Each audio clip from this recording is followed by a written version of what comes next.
여러분 안녕하세요. 오늘은 배움과 돌봄의 세 갈래 길이라는 제목으로 말씀을 드리려고 합니다. 배운다고 하는 것과 누군가를 돌본다는 것 전혀 다른 행동인 것 같습니다만 자세히 들여다보면 그 구조가 상당 부분 일치한다는 사실을 알 수 있습니다. 먼저 사태를 물리적인 대상을 중심으로 생각하는 경향이 있을 수 있고요. 사물들이 어떻게 조직되어 있는가 하는 것을 중심으로 생각할 수도 있고요. 또 경우에 따라서는 그 대상들이 어떤 방향을 취하고 있다고 생각할 수도 있습니다. 그래서 그러면 이제 지향적 자세가 되죠. 이 세 가지 자세라고 되는 라는 것은 다니엘 데니엣이라고 하는 철학자가 자기 책에서 주장한 내용들을 가져와서 적용해서 한번 생각해 볼 겁니다. 오늘 이야기는 크게 보면 세 사람의 철학자 이야기를 버무려서 이제 말씀드릴 건데요. 첫 번째는 지금 말씀드린 다니엘 데니엣이 마음의 진화라는 책에서 얘기했던 세 가지 자세에 대해서 설명할 거고요. 그 다음에 이제 조르주 깡귤렘이라고 하는 철학자이면서 의학자인 이분의 이제 책 정상적인 것과 병리적인 것. 마침 여기 최근에 윤석 교수가 다시 번역을 새로 해서 번역이 아주 깔끔해졌습니다. 그래서 이 책을 중심으로 한번 생각해 볼 겁니다. 그리고 그 조르주 깡귤렘의 제자인 미셸 푸코, 아주 유명하죠. 미셸 푸코라고 하는 철학자가 임상의학의 탄생이라는 책을 썼는데 뭐 오늘 얘기는 이 책의 내용은 아니고요. 이 철학자가 얘기한 자기 배려라는 개념을 얘기할 겁니다. 그러니까 정리하자면 다니엘 데니엣이 얘기한 세 가지 자세, 물리적 자세, 구조적 자세, 지향적 자세, 요걸 중심으로 하고, 그 다음에 조르주 깡귤렘이 얘기했던 건강의 개념, 새로운 규범을 만드는 것이 건강이다라고 했던 것이고요. 그 다음에 미셸 푸코가 얘기했던 자기 배려라고 하는 존재의 미학. 좀 말이 어렵죠, 내용이. 말이 어렵지만 좀 그냥 한번 생각해 봅시다. 생각해 보면 다 이해가 될 만한 이야기일 겁니다. 그래서 먼저 이제 조르주 깡귤렘이 건강이란 새로운 규범을 창출할 수 있는 능력이다라는 말을 했어요. 상식적으로 봤을 때 건강이라는 것은 어떤 이상적인 상태에 도달하는 거라고 생각하는 경향이 있잖아요. 그런데 깡귤렘은 그렇지 않죠. 이상적인 상태에 있는 것이 아니라 끊임없이 새로운 그 표준을 만드는 것이다. 자기 나름대로의 그 규범을 자꾸 변경해 간다는 겁니다. 지금까지 건강 개념은 정해진 규범이잖아요. 근데 깡귤렘은 그 규범은 스스로 만들어가는 것이고 상황에 따라서 그 변화할 수 있는 것이다라는 얘기를 하고 그 규범을 만드는 과정 자체를 건강이라고 얘기를 했습니다. 그 미셸 푸코 같은 경우에는 말년에 이제 처음에는 이제 권력 관계, 지식과 권력 얘기를 많이 하다가 그다음에 말년에 자기 배려 얘기를 하거든요. 이제 이게 고대 그리스에서 가져온 개념인데요. 자기 자신과 관계를 맺는 기술이다. 좀 어떤 통하는 바가 있죠. 자기 자신의 규범을 만드는 것이다라고 했던 깡귤렘 자기 스승이죠. 스승입니다. 지도 교수입니다. 그 스승의 이야기에서 좀 변화시켰습니다만 자기 자신과 관계를 맺는 기술이다. 그러니까 자기 자신을 스스로 만들어가는 그런 과정이라고 하는 거죠. 자기 배려라는 것은. 그래서 이런 이야기를 종합해서 보면 이렇게 얘기할 수 있습니다. 배움과 돌봄은 정보와 행위의 입출력이 아니라 우리는 배운다는 것은 정보를 나한테 담는 것이고 돌본다는 것은 내가 가지고 있는 모든 역량을 다른 사람을 위해 쓰는 거라고 생각하잖아요. 그렇게 본다면 입출력이죠. 입력과 출력이 되죠. 근데 제가 생각할 때 그런 게 아니라는 거죠. 단순한 입출력으로 생각하는 것은 근시안적인 것이다. 그래서 진정한 나를 만드는 것이고 또 그 나를 포함한 공동체를 만들어가는 것이다. 그래서 그 쌍방향의 과정이다. 자, 배움이라는 것은 우리가 상식적으로 보면은 이렇게 학교에 가서 앞에서 선생님이 가르쳐 주는 것을 받아 적고 외우고 시험 치고 하는 거잖아요. 그리고 이제 돌봄이라는 것은 그렇게 배운 거를 가지고 그런 지식을 바탕으로 해서 아픈 사람을 치료해주고 돌봐주는 거란 말이죠. 그렇게 생각하면은 입력과 출력으로 생각할 수가 있어요. 근데 저는 그렇게 생각하지 말자라는 겁니다. 그래서 지향적 존재라고 하는 우리 자신의 존재 조건을 지향적 존재로 생각해 보자는 겁니다. 그래서 우리는 스스로를 돌보는 자기 돌봄의 주체들이다. 그러니까 배운다는 것도 또는 누군가를 돌본다는 것, 자기 자신을 포함해서죠. 자아와 타자를 분리하는 그런 사고에서 벗어나 보자라고 하는 이야기일 수도 있습니다. 그래서 배움만 있고 돌봄이 없거나 배움도 없이 돌봄을 실천한다는 것은 유선이다라는 겁니다. 배운다는 것은 그냥 지식을 습득하는 것, 또 정보를 잘 다루는 것만이 배움이 아니라는 겁니다. 지식을 내 속에 담아놓기만 하고 그것을 누군가를 위해서, 나 자신을 포함해서죠. 누군가를 위해서 사용하지 않고 있거나 또는 배우지도 않고 뭔가 누굴 돕겠다고 나선다는 것은 이건 제대로 된 그 세상을 사는 방식이 아니라는 겁니다. 그래서 배운다는 것도 그렇고 돌본다는 것도 그렇고 그것은 나 자신을 돌보는 것이고 타인을 돌보는 것이다. 배려이다. 라고 생각할 수 있다는 겁니다. 그러니까 지금부터는 이제 배움과 돌봄을 각각에 대해서 한번 생각해 보십시다. 배움에 대한 물리적 자세요. 이제 우리가 어떤 객관적인 지식을 습득하는 거잖아요. 그러려면 객관적인 지식은 왜 습득합니까? 뭔가 문제가 있으니까요. 질문거리가 생기잖아요. 지구는 도는데 왜 우리는 어지럽지 않을까? 뭐 이런 질문을 가졌다고 칩시다. 그러면 그 문제를 해결하기 위해서 다양한 정보와 지식을 모으겠죠. 뭐 지구의 뭐 천문학, 뭐 우주론, 뭐 그다음에 물리학, 뭐 중력이니 뭐니 하는 뭐 갈릴레오니 뉴턴이 하는 거 공부할 거예요, 그죠? 그다음에 그거를 이제 이해하게 되면 그걸 암기하고 기억하게 되겠죠. 그다음에 그걸 갖고 실제로 주어진 문제를 해결합니다. 그럴 때 이제 우리는 최근에는 컴퓨터 기술을 통해서 정보들을 처리해서 정답을 얻죠. 이것이 이제 우리가 배움에 대한 물리적 자세인 겁니다. 그러니까 단순하죠. 물리적 법칙들만 잘 습득하고 그것들을 잘 적용하기만 하면 되니까요. 그러니까 우리는 이런 레고 블록과 같이 생각할 수가 있을 거예요. 레고 블록 하나하나를 정보 또는 지식으로 생각할 수 있는 거니까요. 그래서 배움에 대한 물리적 자세는 이런 레고를 생각하면 좋을 것 같다. 그 다음에 구조적 자세입니다. 이거는 배움이라고 하는 것을 그런 정보나 지식을 습득해서 쌓아놓는 것만을 의미하지 않는다는 거죠. 그것을 정보와 지식을 모았을 때 그것이 어떤 구조를 만들어내느냐 하는 겁니다. 어떤 시스템 속에 들어가느냐 하는 겁니다. 그러니까 우리가 우리 몸에 대해서 세포 뭐 분자에 대해서 뭐 암만 많이 알아도 그것이 모여서 어떤 기능을 하는지 또 각 기관이 어떤 기관, 예를 들면 간이라든지 폐라든지 하는 것을 이룰 거 아니에요. 그런 것들이 모여서 그럼 그 나름대로 그 어떤 시스템이 있잖아요. 그러니까 호흡계 뭐 그다음에 무슨 뭐 소화계 하는 그런 시스템이 있단 말이죠. 그 시스템의 관점에서 사태를 바라보는 겁니다. 그러니까 먼저 학습을 하고요. 학교에서 학습을 하죠. 그다음에 그것을 뭐 실습을 통해서 또는 실험을 통해서 검증을 합니다. 그래서 이런 지식들을 습득하는 건 똑같아요. 우리가 아까서 봤던 물리적 자세와. 그리고 또 시험을 봐요. 시험을 보고 학위를 받습니다. 여기까지도 똑같아요. 그런데 중요한 건 이제 실천의 영역인 거죠. 실천의 영역에서는 큰 구조를 다시 나름대로 가져야 된단 말이죠. 구체적인 상황 속에서 어떤 구조 속에서 그것을 파악할 것인가는 또 굉장히 다른 문제인 것입니다. 그러니까 우리 의학에서 보면 이전에 뭐 우리 몸을 4체의 균형으로 이제 건강이 된다고 생각했잖아요. 근데 그것이 하나의 이제 시스템인 거죠. 하나의 구조인 것이죠. 지금은 그런 구조가 더 이상 유효하지 않다는 것을 알게 됐죠. 그래서 뭐 분자세포, 기관, 그다음에 신체, 그다음에 최근 들어서는 그 신체와 관련된 여러 가지 상황, 그러니까 인지구조, 환경 이런 것들이 우리 내부에 있는 여러 가지 뭐 인지 구조라든가 또는 면역계라든가 이런 것들과 관련해서 과거의 물리적 구조에서 생각할 수 없었던 그런 새로운 내용들을 가지고 오고 있죠. 그 시스템들을 우리는 가지고 있는 겁니다. 그래서 그 시스템을 파악하는 것, 이것이 구조적 자세라고 할 수가 있겠습니다. 어떤 아이디어를 가지면 그 아이디어에 따라서 계획을 세우고 그다음에 전략을 세우고 성공을 이루는 거예요. 그러니까 물리적 구조와 상당히 유사하긴 합니다만 여기에는 그 물리적 구조들 단순 구조로 파악하지 않고 또 복잡한 시스템으로 파악한다는 점에서 차이가 있을 수가 있습니다. 자, 배움에 대한 지향적 자세는 어떤 것이냐? 이것이 이제 우리가 최근 들어서 교육학에서 많이 이야기하고 있는 것이죠. 우리가 학교에서 공부하고 있는 예를 들면 PBL, 문제 바탕 학습이라든가 또는 우리가 하고 있는 플립 러닝, 거꾸로 교실 교육 방법이라든가 이런 것들이 이 지향적 자세를 염두에 두고 디자인한 것들이죠. 스스로 이제 답을 찾아간다는 것이죠. 그래서 문제가 생긴 것은 또 질문을 가지는 것은 똑같아요. 앞에서 물리적 자세와 이것을 우리는 1차 지향이라고 부를 수 있어요.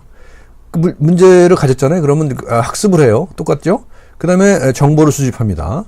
정보를 수집한 다음에 체계화를 해야 되죠. 그래서 가설을 세우고 이론을 검증하고 그래서 그 가설에 따라서 또 문제의 성격을 달리할 수 있는 것이죠. 이걸 2차 지향이라고 얘기할 수 있어요. 그래서 처음에 문제가 생겼고, 그 다음에 그것이 가설이나 이론으로 정리되었을 때 또 새로운 2차 지향이 생길 수가 있는 것이죠. 그렇게 생각하다 보면 어떤 깨달음을 얻게 될 수 있어요. 깨달음을 얻고 실천을 합니다.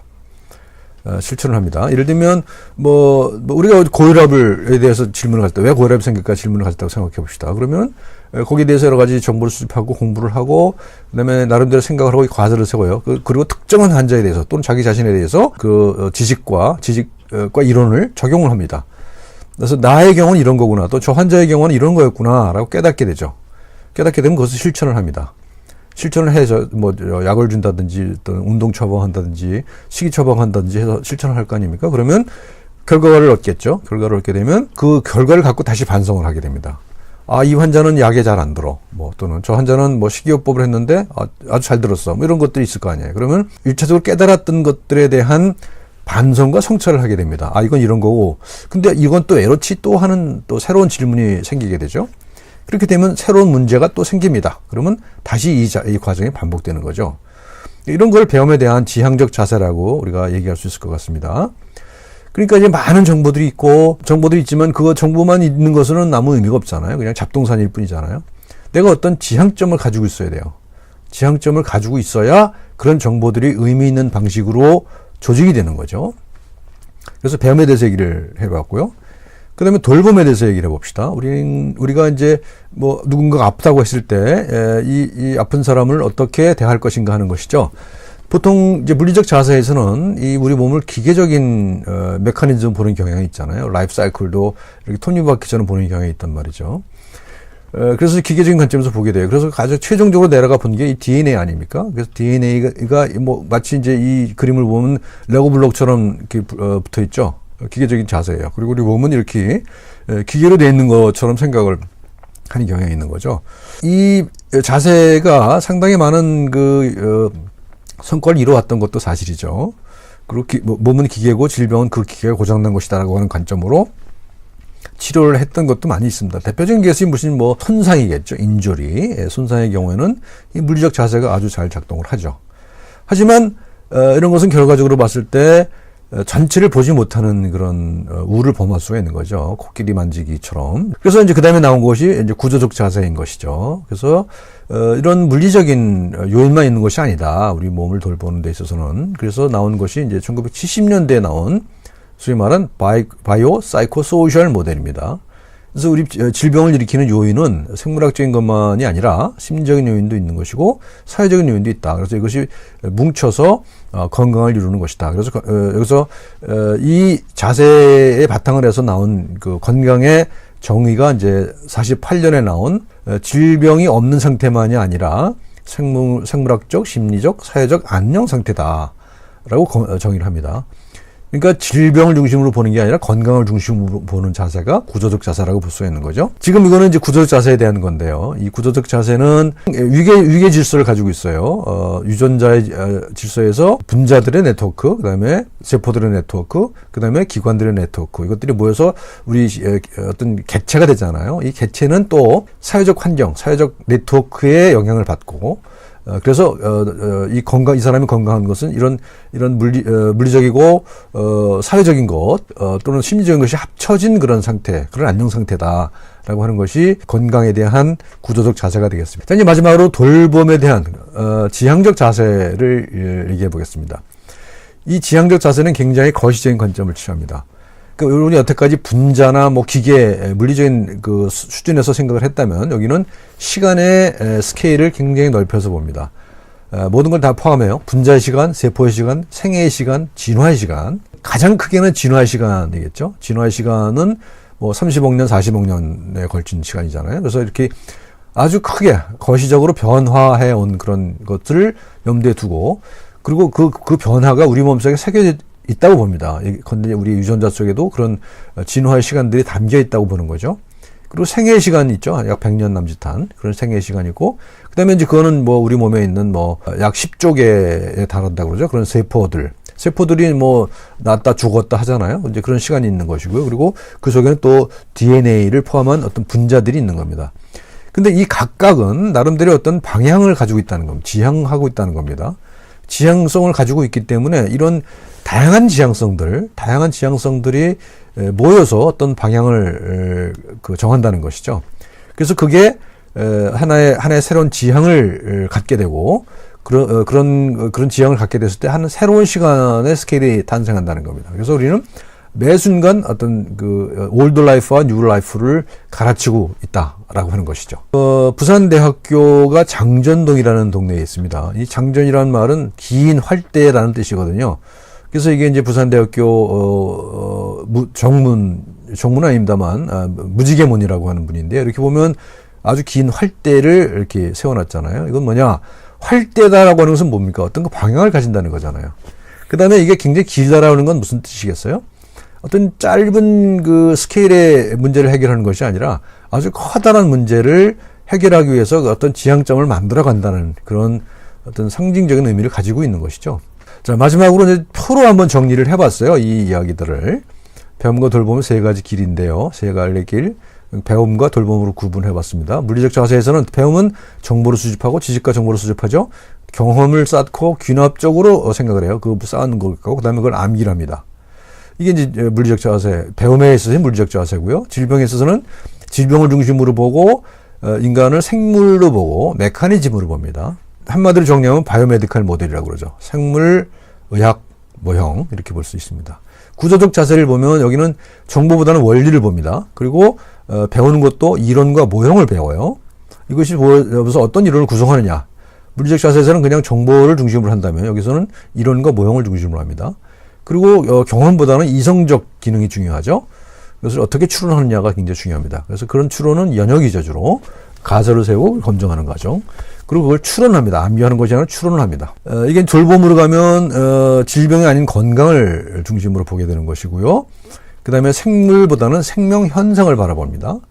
생명 현상을 총체적으로 바라보고자 하는 겁니다. 그래서 메커니즘이 아니라 시스템이죠. 그 시스템은 뭐냐? 바이오 사이코 소셜 모델이다. 생물 심리 사회 모델이다. 그래서 이런 그 세 가지 안녕 상태가 건강이다 하는 것이 이제 구조적 자세입니다. 자, 마지막 지향적 자세는요. 배움에 있어서는 뭐 정보나 원리보다는 문제를 중심으로 출발합니다. 지금 당장 해결해야 될 문제를 중심으로 출발하는 게 지향적 자세이고요. 그렇다 보니까 목표가 있어야 되겠죠. 질병을 치료하는 것이 목표가 되든지 또는 나에게 주어진 어떤 구체적인 문제를 해결한다든지, 예를 들면 뭐 재정적인 문제를 해결한다든지, 또는 뭐 인생에 있어서 여러 가지 문제, 배우자를 잃었다든지, 뭐 이혼을 했다든지, 뭐 실현을 했다든지 그런 문제를 해결하는 목표를 가지게 되죠. 그리고 나름대로 노력을 합니다. 단순한 정보 갖고 해결될 수 있는 문제는 아니죠. 그런 것들은 뭔가 실천을 할 수 있는 거죠. 그래서 여기는 명확한 이론을 바탕으로 한 연역이 아니라 귀추입니다. 귀추. 애브덕션이죠. 최선의 결론으로의 추론입니다. 최선의 결론으로의 추론인 것이죠. 그러니까 지금 가지고 있는 정보의 한계 내에서 가장 최선인 결론을 추구하는 겁니다. 어떤 가설이라기보다는 그런 결론을 추론하는 것이 이제 귀추인 것이고요.